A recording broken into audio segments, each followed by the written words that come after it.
खबर है लाहौर से, जहां बिजली चोरी की बड़ी वारदात बेनकाब हो गई है। लाहौर के निजी होटल से 3 फेज मीटर से 2 करोड़ 63 लाख की बिजली चोरी पकड़ी गई है। इस पर क्या कार्रवाई अमल में लाई गई है, बताएंगे डॉन न्यूज के नुमाइंदे अली वकार हमारे साथ मौजूद हैं।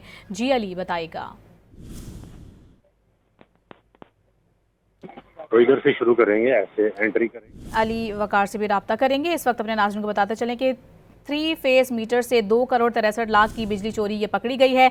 होटल मालका ने सिक्योरिटी ब्रेच के जरिए मीटर्स में धांधली की है। तर्जुमान लेस्को का यह बताना है। लेस्को और रेंजर्स की मुश्तरका ये कार्रवाई है, जिसमें मीटर्स कब्जे में लेकर FIR भी दर्ज कर ली गई है। मजीद क्या कार्रवाई हुई है, बताएंगे अली वकार। जी अली, बताइएगा।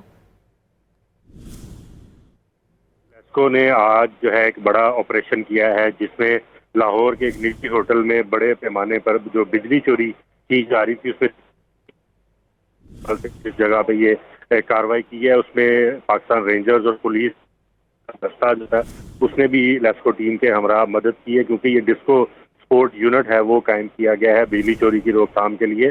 तो इसमें तकरीबन 3 करोड़ रुपए की बिजली चोरी की जा रही थी, और इसमें जो बिजली चोर थे वो डिजिटल तरीके से मीटर रिवर्स कर रहे थे, और इसके अलावा और बड़ा सॉफ्टवेयर यूज किया जा रहा था, बड़ा टेक्निकल तरीके से यहाँ पर बिजली चोरी की जा रही थी, जिस पर लेस्को की जो टीम है उन्होंने चीफ लेस्को की सरबराही में और उनकी हिदायत पर ये ऑपरेशन करते हुए बिजली चोरी पकड़ी गई है। और इस पर उन्होंने मुतलका जो है थानों में 3 मुख्तलिफ मुकदमात दर्ज करवाए हैं, क्योंकि 3 मुख्तलिफ मीटर इस प्रीमिसेस में इंस्टॉल थे जहाँ से ये बिजली चोरी पकड़ी गई है। तो चीफ लेस्को का कहना है कि बिजली चोरों के खिलाफ किसी भी सूरत कोई भी टॉलरेंस जो है वो नहीं बरती जाएगी, और जो कानून के मुताबिक इनके खिलाफ सजा बनती है वो सजा भी दी जाएगी, और जो रिकवरी है वो भी इनसे फौरी तौर पर की जाएगी। जी, बहुत शुक्रिया अली वकार, तफसीली तौर पर आगाह करने के लिए।